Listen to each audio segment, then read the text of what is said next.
doncs, per fer aquesta moto, que aquesta es diu Montesa Monotubo, perquè, diferent de totes les demés, porta només un cilindre amb un sol escape i les demés en portaven dos.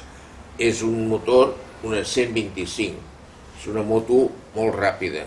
Jo aquesta moto la vaig estrenar i era una moto que només la fèiem servir doncs, per pujades en costa, per ral·lis de regularitats i pràcticament per córrer. Era una moto molt ràpida. Aquesta Montesa Monotubo la vaig portar, que vam fer la Volta a Itàlia, i l'última volta que em vaig fer 5 amb una Montesa Brio 91, l'última, que va ser l'any 2002, la vaig fer amb aquesta moto, que per cert encara porta doncs, el número 5, que és el número que em van donar com d'inscripció de les 125, una carrera doncs, que...